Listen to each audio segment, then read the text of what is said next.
Hi friends and viewers, நான் தான் வாங்கப்படலாம் அனந்து பேசுகிறேன். இன்றைக்கி நம்ம துரந்தர் டூ ரிவெஞ்ச் இதை தான் ரிவ்யூ பண்ண போகிறோம். ஏற்கனவே துரந்தர் ஒன்று சில மாதத்துக்கு முன்னாடி 1000 கோடி மேலே கலெக்ஷன் பண்ணியிருக்கோம். அதில் இங்கேருந்து ஸ்பையாக போகிற நம்ம ரன்வீர் அந்த பாகிஸ்தான் அண்டர் வேர்ல்டுக்கு ஹெட் ஆகிடுவார். அவரோட படம் முடிஞ்சிருக்கும். இப்போ அந்த ரஹ்மானை பொண்ணு ஹெட் ஆனதுக்கப்புறம் ரஹ்மான் தம்பி மற்றபடி மும்பை அட்டாக் காரணமான மற்றவங்கள ஒரு பழிவாங்கன்னு முதல் பாட்டில் சொல்லியிருப்பார். அதை பழிவாங்கினா அப்படின்றது தான் ரிவெஞ்சு.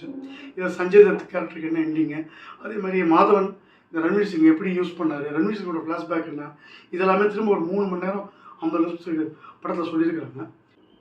பார்ட் 1 பார்த்தவங்களுக்கு இந்த படத்தோட ப்ளஸ் எல்லாமே தெரிஞ்சிருக்கும். ஒரு ஸ்பை மூவி கிட்டத்தட்ட விஸ்வரூபம் ஆக்ரோ இந்த மாதிரியான கதைப்படி வந்தது தான். ஒரு ½ அன் ஹவர் நமக்கு என்னடான்னு தோணுனா கூட தன் தங்கச்சியை ரேப் பண்ணவங்க, தன் ஃபேமிலி அடித்தவங்கள இவர் பழி வாங்குறது, அதுக்கப்புறம் மாதவரை காப்பாற்றிட்டு போயிட்டு இவர் போய் பாகிஸ்தானுக்கு விடுதலை சொல்லி 1 ஹவர் அப்படியே போயிடுது. அதுக்கப்புறம் அவர் ரஹ்மான் தம்பி எப்படி டீல் பண்ணுறாரு, இவர் கூட இருக்க மாமனார் எப்படி டீல் பண்ணுறாரு, இவர் தாவூத் இப்ராஹிமை போய் பார்க்குறதுன்னு 4 மணி நேரம் படம் எங்கேயுமே தொய்வு இல்லாமல் அடுத்தடுத்து போயிட்டே இருக்குது. இதில் நிறையா கூஸ்பம் சீன்ஸ் இருக்குது. குறிப்பாக முதல் பாட்டில் பாரத் மாதாக்கு ஜெயின்னு மாதவன் சொல்லுவாங்க, பின்னாடி துப்பாக்கி காமிக்கிற அந்த தீவிரவாதி இதில் பாரத் மாதாக்கு ஜெயின்னு சொல்லி கெஞ்சிட்டு சாவுறது. உஸ்மான் தன்னை அண்ணனை கொண்டவனை தலையை தனியாக எடுத்து ஃபுட்பால் ஆடுறது, இது மாதிரி நிறைய சீன்ஸ் இருக்குது. பட் ஓவர் வயலன்ஸ்னால் டுதிக்கு ஓவர் வயலன்ஸு துரந்தர் 1ஓட அதில் அதிகமாக இருக்குது. முதல் பாட்டில் சண்டையை கம்மி பண்ணி சப்ஸ்டான்ஷியலாக ஸ்க்ரீன் பிளேல இன்ட்ரெஸ்ட்டாக கொண்டு போயிருப்பாங்க. பட் பார்ட் 2ல் ஹீரோயிசமும் ஆக்ஷனும் ஓவர் டேக் பண்ணிடுது. டூலுக்கு அப்புறம் நல்லா ஒரு ஃபாஸ்ட்டாக டேக் ஆஃப் ஆகுது. சஞ்சய் தத்தை டக்குன்னு காலி பண்ணது கொஞ்சம் வருத்தமாக இருந்தாலும் அது ஒரு நல்ல மூவ் மாதிரி தான் படுது. படம் முடிஞ்சிருச்சுன்னு நினைக்கும்போது அதுக்கப்புறம் கடைசியாக ஒரு ட்விஸ்ட்டு கொடுக்குறது, எண்டில் இவங்க ட்ரைனிங்கை காமிக்கிறதுன்னு பல பேர் படம் முடிஞ்சு எந்திரிச்சு போகாமல் அப்படியே நிற்கிற அளவுக்கு படம் எடுத்திருக்காங்க. முதல் பாட்டில் 2011 ஒரு பேர் சொல்லியிருப்பார் மாதவன், நம்ம ஒரு நல்ல அரசாங்கம் வெயிட் பண்ணுவோன்னு. அதேமாதிரி பார்ட் 2ல் 2014 நரேந்திர தாமோதாஸ் மோடி எடுத்து பதவி ஏற்ற உடனே எப்படி இந்த தீவிரவாதிகளுக்கு எதிராக நம்ம இருக்கிற ஏஜென்சிக்கு ஃப்ரீடம் கொடுக்குறாங்க, எப்படி தேசப்பட்டோடு இருக்காங்கன்றத பிரிச்சியாக இல்லாமல் ரொம்ப ஆக்ஷன்லேயே காமிச்சிருக்காங்க.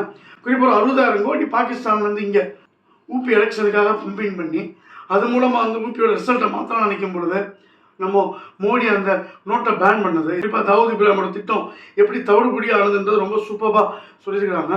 மோடி வர காட்சியிலும் சரி இந்த பர்டிகுலர் திட்டத்தை அனௌன்ஸ் பண்ணி அவங்க பல்ப் வாங்குறோம்னா தேட்டரில் அப்ளாஸ் பறக்குது. தமிழ் தெலுங்கு மலையாளம்னு தாண்டி ஒரு தேசத்துக்கு தேவையான அந்த ஒரு விஷயத்தை இதை கரெக்டாக புகுத்திருக்காரு இயக்குனர். இதை பிரபகண்டா படமான்னு கேட்குறாங்க. ஆமாம், இருந்துட்டு போகுது. மித்தவங்களுக்கெல்லாம் நனகுண்டா படமா? ஒரு படத்தை எங்கேஜிங்காக காமிக்கிறாரு, பிடிச்சிருக்குன்னா பார்க்க போகிறோம், பிடிக்கலன்னா பார்க்க போகிறதில்ல. இதை திரும்ப முஸ்லீம்களுக்கு எதிரான படம் திரும்ப பார்க்குறாங்க. எங்கேயுமே முஸ்லீம்களுக்கு எதிரான வசனங்கள் கிடையாது. பாகிஸ்தான் முஸ்லீம்களுக்கு எதிரான விஷயங்கள் படத்தில் இருக்குது. அதேமாதிரி இங்கே இருந்துக்கிட்டு பாகிஸ்தானுக்கு சப்போர்ட் பண்ணுற முஸ்லீம்களுக்கு எதிரான படமாக இருக்குது. இந்துக்களோ முஸ்லீமோ தேசப்பற்றோ எல்லாருக்குமே இந்த படம் கண்டிப்பாக பிடிக்கும். பட் மொத்தம் இந்த படத்தோட நீளம் 3 ஹவர் 51 நிமிஷம் கொஞ்சம் கம்மி பண்ணி 3.5 மணி நேரத்துக்குள்ளே கொண்டு போயிருக்கலாம். கிளைமேக்ஸ் மாறி மாறி சண்டை போட்டு இருக்காங்க. நமக்கு அவ்வளோ டயர்டாகுது, எப்படா சண்டே முடிப்பாங்கன்ற மாதிரி போயிடுது.